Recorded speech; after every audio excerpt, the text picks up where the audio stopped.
अस्सलाम वालेकुम। उम्मीद है आप सब खैरियत से होंगे। अल्लाह पाक आप सबको खुश और आबाद रखे, बहुत सारी खुशियाँ नसीब करे, बहुत सारी कामयाबी नसीब करे। आज की वीडियो में हम करेंगे जी एक्सरसाइज 6.4। ये है जी 6th क्लास की मैथमेटिक्स, चैप्टर नेम है अलजेब्रिक एक्सप्रेशंस और ये पंजाब टेक्स्ट बुक है जो न्यू बुक आई है पंजाब के लिए, वो हम कर रहे हैं जी। और इसका हम करेंगे जी एक्सरसाइज 6.4 का क्वेश्चन नंबर 1। और इससे पिछले जितने भी एक्सरसाइजेज है पहले सॉल्व कर चुकी हूँ। उसकी मैंने प्लेलिस्ट बना दी, आप देख लीजिएगा। चैप्टर 5 और चैप्टर 6 इनकी मैंने सेपरेट एक्सरसाइजेज की प्लेलिस्ट नहीं बनाई, मैंने पूरे चैप्टर की प्लेलिस्ट बनाई हुई है, ठीक है। तो चैप्टर 5 और चैप्टर 6 इन दोनों की प्लेलिस्ट जो है उसकी लिंक मैं डिस्क्रिप्शन में दे दूँगी, आप वहाँ से देख लीजिएगा। और अगर अभी तक आपने मेरा चैनल सब्सक्राइब नहीं किया तो उसको सब्सक्राइब कर दीजिए और बेल आइकन को लास्ट में प्रेस कर दीजिएगा ताकि आपको न्यू आने वाली वीडियोस के बारे में पता चल सके। तो स्टार्ट करते हैं जी। हमारे पास एक्सरसाइज 6.4 का फर्स्ट क्वेश्चन हमारे पास है कि ऐड द फॉलोइंग टर्म्स। हमने क्या करना है, जितने भी गिवन टर्म्स हैं इन सबको हमने ऐड करना है और इसका आंसर हमने लिखना है। तो कोई मुश्किल क्वेश्चंस नहीं है, बहुत ईजी से क्वेश्चंस हैं। तो हम स्टार्ट कर देते हैं इसको। मैं यहाँ पे लिख लेती हूँ सोल्यूशन फर्स्ट पार्ट। बिस्मिल्लाहिर्रहमानिर्रहीम। हमारे पास क्या है जी, हमने क्या करना है, ऐड द फॉलोइंग टर्म्स, इन सब को हमने ऐड करना है। तो हमारे पास क्या हो जाएगा, x प्लस एक्स, इनको काउंट कर लेते हैं कितने टाइम्स x है, 1 2 3 4 5, 5 टाइम्स x है, 3 4 5, ठीक है। तो ये कितने टाइम x है, 1 2 3 4 5, 5 टाइम्स x है। तो हम क्या लिखेंगे, 5 और साथ में x, जिसके साथ कुछ भी कोफिशिएंट नहीं होता उसका कोफिशिएंट क्या होता है, हमारे पास 1 होता है। तो 1 2 3 4 5, 5 टाइम्स x है तो 5x हो गया, ठीक है। सेकेंड हमारे पास है, मैं यहाँ पे लिख देती हूँ जी सोल्यूशन सेकेंड हमारे पास है 3p 4q 8p 9q, ठीक है। तो हम इन सबको ऐड कर देते हैं। तो मेरे पास हो जाएगा 3p प्लस 4q, क्योंकि इधर क्या लिखा है, फाइंड द मतलब ऐड द फॉलोइंग टर्म्स। हमने इन सारे टर्म्स को ऐड करना है और उसके बाद जो लाइक टर्म्स हैं उनको साथ लिख के फिर उनको ऐड करके और इसको मतलब जहाँ तक हम इसको सॉल्व कर सकते हैं हमने सॉल्व करना है, ठीक है। और 9q, ठीक है। अब p वाली लाइक टर्म्स को साथ में करते हैं, यानी कि p वाली टर्म्स को साथ करते हैं 3p प्लस 8p। अब q वाली टर्म्स को साथ करते हैं 4q प्लस 9q। अब इनको ऐड कर लेते हैं, 8 9 10 11, 11p प्लस 9 10 11 12 13, 13q, ठीक है। तो हमने लाइक टर्म्स को साथ में लिखा और फिर हमने क्या किया है, हमने उनको ऐड कर दिया। तो हमारे पास आंसर क्या आ गया, 11p प्लस 13q। तो ये आ गया हमारे पास इसका आंसर। नेक्स्ट हमारे पास है जी इसका थर्ड पार्ट। तो मैं यहाँ पे लिख लेती हूँ जी सोल्यूशन थर्ड पार्ट। बिस्मिल्लाहिर्रहमानिर्रहीम। हमारे पास है जी 4a plus 5a plus 6a, ठीक है। ये हमारे पास है 4a plus 5a plus 6a। तो इनको हम ऐड कर लेते हैं। ये ऑलरेडी सारी लाइक टर्म साथ में लिखी हुई हैं तो इनको हम ऐड कर लेते हैं। 6 प्लस 4 क्या होता है 10, 10 प्लस 5 क्या होता है 15a, ठीक है। तो ये हमारे पास इसका आंसर आ गया है 15a। नेक्स्ट अब हम कर लेते हैं, यहाँ पर हमारे पास है जी, हमने थर्ड कर लिया, अब हमारे पास फोर्थ पार्ट है। तो मैं यहाँ पे लिख देती हूँ जी सोल्यूशन फोर्थ पार्ट। हमारे पास क्या है, 4xy plus 23xy plus 3xy, ठीक है। तो हमारे पास क्या होता है, 3 प्लस 4 क्या होता है 7 होता है। बेशक आप इसको स्टेप्स में कर लें, इस तरह कर लें, 4xy plus 3xy plus 23xy, ठीक है। तो 4 प्लस 3 क्या होता है 7xy प्लस 23xy। तो ये हमारे पास क्या हो जाएगा 30xy, ठीक है। आप दो दो को ऐड करके और एंड में सबको भी ऐड करके इस तरह भी कर सकते हैं, ठीक है। तो ये आ गया हमारे पास इसका आंसर। अब हम करते हैं नेक्स्ट पार्ट जो कि हमारे पास है जी इसका फिफ्थ पार्ट। तो फिफ्थ पार्ट में हमारे पास क्या है, 98pq प्लस 22 जो है वो हमारे पास qr है प्लस 23rs है, ठीक है। ये हमारे पास है। तो इसमें हम कुछ भी इसका सोल्यूशन नहीं कर सकते, यही इसका आंसर है, ठीक है। जो क्वेश्चन है ना उसका आंसर भी यही है। उस आंसर यही होने की वजह अब ये है कि यहाँ पर कोई भी हमारे पास लाइक टर्म नहीं है जिनको हम ऐड कर सकें। सबके वेरिएबल डिफरेंट है, यहाँ पे पी क्यू है, यहाँ पे क्यू आर है, यहाँ पे आर एस है, इनको हम ऐड नहीं कर सकते। तो जिनको हम ऐड नहीं कर सकते तो फिर जो क्वेश्चन है वही उसका आंसर भी होगा, ठीक है, क्योंकि हम इसे सॉल्व नहीं कर सकते। अब हम लिखते हैं जी नेक्स्ट हमारे पास इसका लास्ट पार्ट है जी, सिक्स्थ पार्ट है हमारे पास, ये है x y plus 14, y x है तो आप इसको एक्स वाई भी लिख सकते हैं, ठीक है। प्लस हमारे पास है 3pq प्लस 3pq प्लस 54, ठीक है, ये हमारे पास है।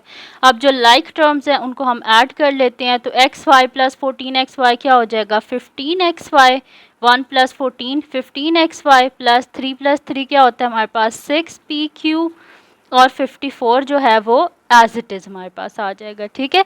तो ये आ गया हमारे पास इसका आंसर, हमने जो है वो सॉल्व कर लिया है इसका सिक्स्थ पार्ट भी। अब इसका लास्ट पार्ट है हमारे पास, मैं यहाँ पे लिख लेती हूँ जी solution seventh part. Seventh part में हमने इन सब को ऐड करना है, तो मैं लिख लेती हूँ 8x plus 2y plus 5x plus 6y plus 3z plus 9z plus 2y, ठीक है, ये हमारे पास है।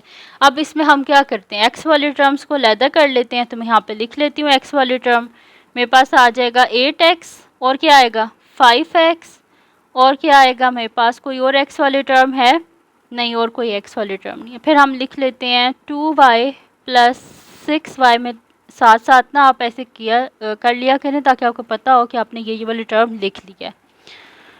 Plus 2y plus 3z plus 9z, ठीक है, तो मैंने ये सारी टर्म्स लिख ली। अब 8 प्लस 5 हमारे पास क्या होता है, 8 में जब हम 5 को ऐड करते हैं तो हमारे पास क्या आएगा 13 आएगा, तो 13x प्लस 2y, 2 प्लस 6 क्या होता है 8 होता है, 8 प्लस 2 10 होता है, 10y और 3z प्लस 9z, तो हमारे पास क्या आ जाएगा ये 12z, ठीक है। तो ये आ गया हमारे पास इसका आंसर, और यहाँ पर हमने सॉल्व कर लिया है जी इसका सेवेंथ पार्ट भी, ठीक है। मैं यहाँ पे इसको हाईलाइट भी कर देती हूँ कि कौन सा पार्ट कहाँ पे उसका मैंने किया, ठीक है।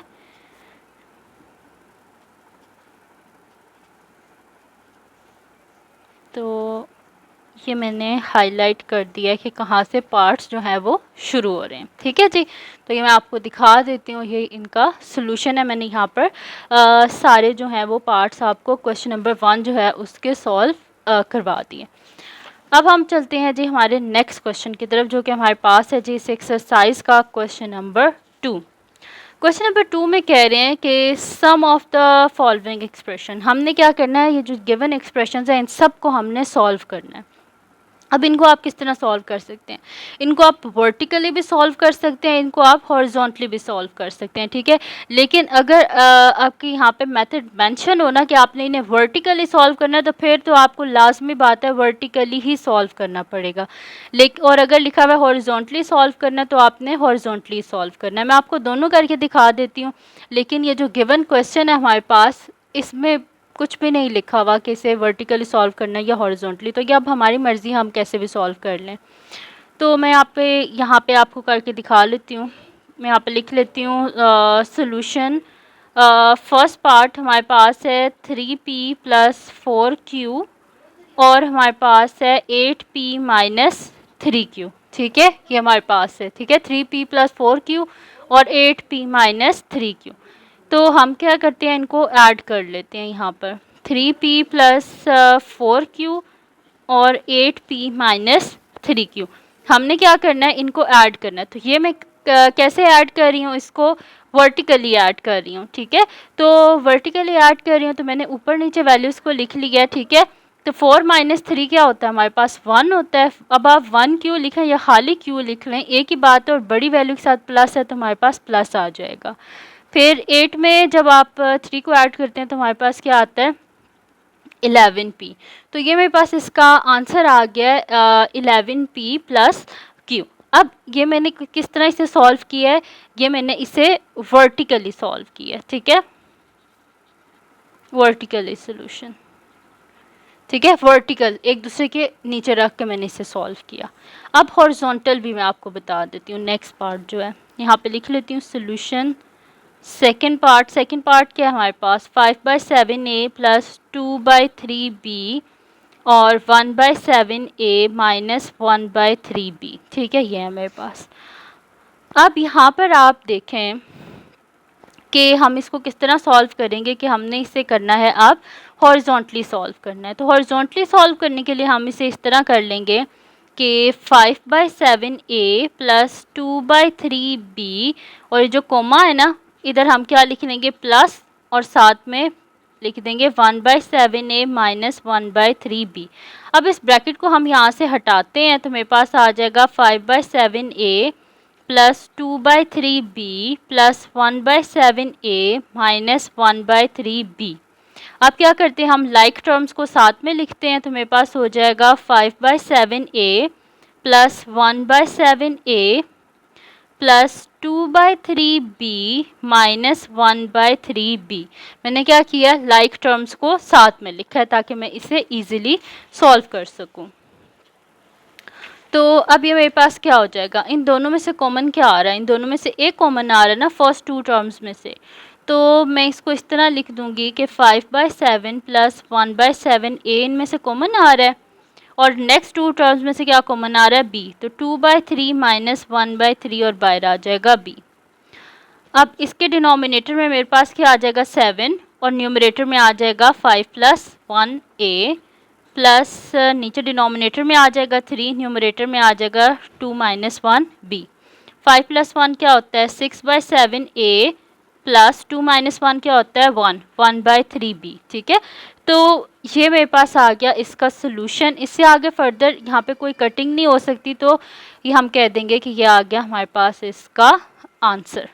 ठीक है, तो यहाँ पर सॉल्व हो गया जी हमारे पास इसका सेकंड पार्ट भी। अब हम करते हैं इसका थर्ड पार्ट, तो मैं यहाँ पे लिख लेती हूँ जी सोल्यूशन थर्ड पार्ट।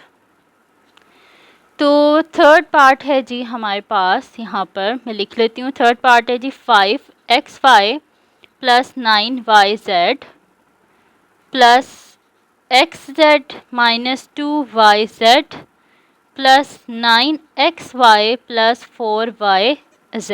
ठीक है, मैंने तीनों टर्म्स को मैं इधर ब्रैकेट्स लगा देती हूँ ताकि आपको पता चल जाए कि मैंने तीनों टर्म्स जो हैं उनको आपस में ऐड किया। वैसे जो प्लस वाले होते हैं ना, उनमें अगर आप ब्रैकेट ना भी लगाएं तो कुछ फ़र्क नहीं पड़ता, लेकिन माइनस वाले में ब्रैकेट लगाना लाजमी होता है, क्योंकि जब बाहर माइनस साइन होता है ना तो अंदर क्या होता है, साइन चेंज होने की बहुत ज़्यादा पॉसिबिलिटी, तो मतलब कि हमेशा ही चेंज होता है। तो जब भी बाहर माइनस साइन होगा तो अंदर साइन क्या होगा, चेंज होगा। तो इसी वजह से ब्रैकेट लगाना लाजमी बात होती है। तो मेरे पास हो जाएगा जी, ब्रैकेट्स खोल लेते हैं आप, मेरे पास हो जाएगा 5xy plus 9yz plus xz minus 2yz plus 9xy plus 4yz। अब हम क्या करते हैं, लाइक टर्म्स को साथ में लिखते हैं।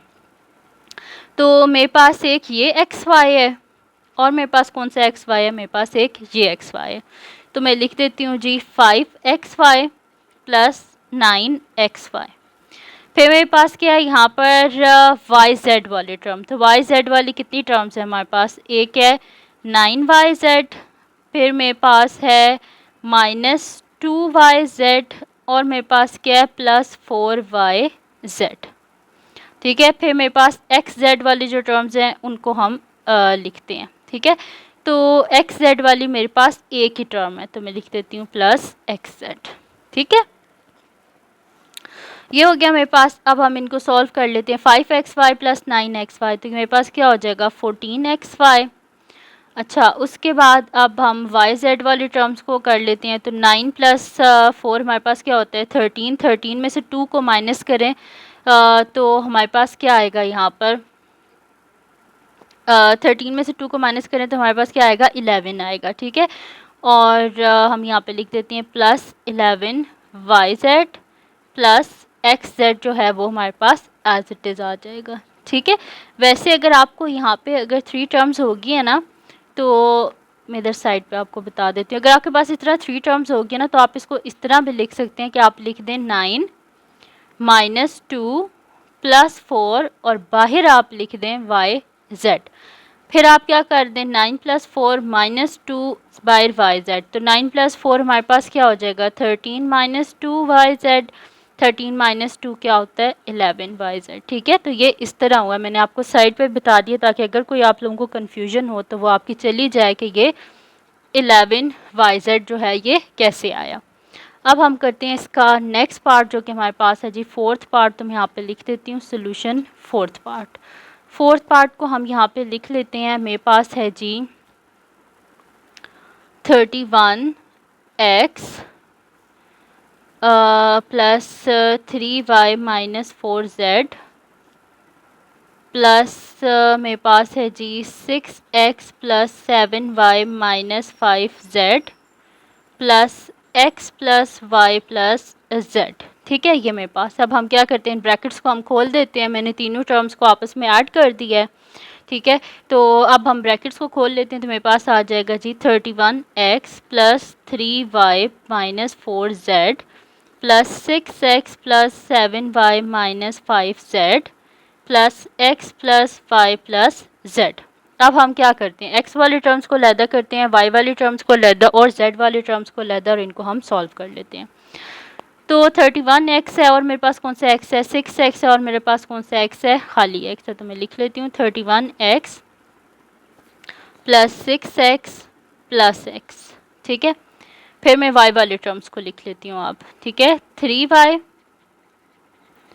+ 7y और कौन सा है +y। अब z वाले टर्म्स को लिख लेते हैं -4z -5z + z।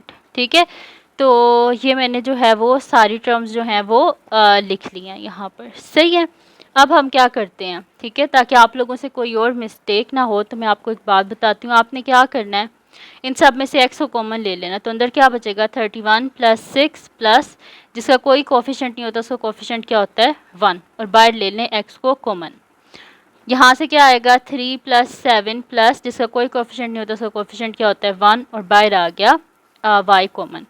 यहाँ पर भी आप प्लस लिखें और इस -4 को अंदर लिख दें, -4 -5 +1 और z बाहर। ठीक है, अब इनको हम ऐड कर लेते हैं, तो 31 + 6 हमारे पास क्या हो जाएगा 37, 37 + 1 क्या हो जाएगा 38, तो मेरे पास क्या हो गया 38x प्लस 3 + 7 क्या होता है हमारे पास 10, 10 + 1 11y प्लस। अब यहाँ पर अगर आप लोगों को कोई मसला हो रहा है ना, तो पहले आप माइनस माइनस क्या होता है प्लस होता है, तो हमारे पास क्या हो जाएगा 5 + 4 -9 + 1 और बाहर आ जाएगा z।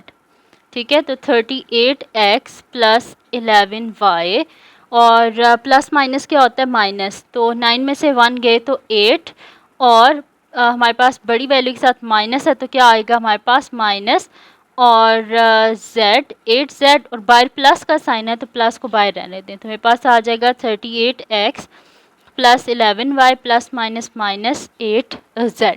ठीक है, तो ये मैंने आपको बहुत ज़्यादा इसके कोई स्टेप मैंने स्किप नहीं किया बल्कि एक्स्ट्रा स्टेप करके बताया है, ताकि आप लोगों को माइनर से भी कोई कन्फ्यूजन ना रहे कि ये क्वेश्चन मैंने किस तरह सॉल्व किया। ठीक है, तो मैंने इसको बिल्कुल जो है ना वो आपके लिए बहुत आसान तरीके से सॉल्व किया है। ठीक है, तो यहाँ पर हमारे पास सॉल्व हो गया जी इसका फोर्थ क्वेश्चन भी। अब हम करते हैं इसका नेक्स्ट पार्ट जो कि हमारे पास है जी इसका फिफ्थ पार्ट। तो मैं यहाँ पे लिख लेती हूँ जी सोल्यूशन फिफ्थ पार्ट। तो यहाँ पे हम लिख लेते हैं, मेरे पास क्या है 9p + 8q + 1 plus 6q - 3r + 2 plus 4p + 2r + 7। ठीक है, ये है मेरे पास। अब हम ब्रैकेट्स को ओपन कर लेते तो मेरे पास हो जाएगा ये 9p + 8q + 1 plus 6q - 3r + 2 plus 4p + 2r + 7। अब फिर से हम कर लेते हैं लाइक टर्म्स को साथ में लिख लेते हैं, तो मेरे पास यहाँ पर क्या आ जाएगा 9p, फिर क्या आ जाएगा मेरे पास और कौन सी है मेरे पास यहाँ पर p वाली टर्म 9p है, और कौन सी है p वाली टर्म ये है 4p। ठीक है, तो मैं यहाँ पर लिख लेती हूँ प्लस 4p। ठीक है, तो मैंने p वाले टर्म्स को साथ में लिख लिया। अब हम q वाली टर्म्स को लिख लेते हैं, तो प्लस 8Q प्लस 6Q, और कौन सी मेरे पास यहाँ पर Q वाली टर्म है, और मेरे पास यहाँ पे कोई Q वाली टर्म नहीं है। अब हम क्या करते हैं, R वाली टर्म लिख लेते हैं। तो मेरे पास है -3R और क्या मेरे पास +2R, ठीक है। तो ये मैंने लिख लिए। उसके बाद अब कांस्टेंट टर्म लिख लेते हैं। तो मेरे पास कांस्टेंट कौन सी है, +1 +2 और +7, ठीक है। तो मैंने सारी की सारी टर्म्स जो हैं वो लिख ली। अब मेरे पास क्या हो जाएगा, 9 + 4 P हो जाएगा मेरे पास, और 8 + 6 Q प्लस -3 + 2 R प्लस, इन सब को हम ऐड कर लेते हैं। 2 + 1 क्या होता है, 3, 3 + 7 10 हो जाता है हमारे पास, ठीक है। तो यहाँ पर अब हम क्या कर लेते हैं, 9 + 4 क्या होता है हमारे पास, 13P, और 8 + 6 हमारे पास क्या हो जाएगा, 14 हो जाएगा, 14Q, प्लस माइनस क्या होता है, माइनस होता है, ठीक है। तो यहाँ पे मेरे पास क्या हो जाएगा, -1 और साथ में R प्लस 10, यानी कि मेरे पास हो जाएगा 13P plus 14Q plus minus minus R plus 10, ठीक है। तो यहाँ से आगे फर्दर ये सॉल्व नहीं हो सकता, इसी वजह से ये आ गया हमारे पास इसका आंसर, और यहाँ पे कंप्लीट सॉल्व हो गया आपके पास। इसका जो 5th पार्ट है उसको हमने कंप्लीट सॉल्व कर लिया। अब हम करते हैं जी इस क्वेश्चन का हम करते हैं लास्ट पार्ट करते हैं, जो कि हमारे पास है जी, इसका मैं यहाँ पे लिख लेती हूँ 6th part, solution 6th part. तो 6th पार्ट क्या है हम यहाँ पे लिख लेते हैं। हमारे पास है जी 6P और हमारे पास है 2Q और 3Q, 9R, 4R -6P, बस यही है हमारे पास, ठीक है। तो हम क्या कर लेते हैं, इनको ऐड कर लेते हैं।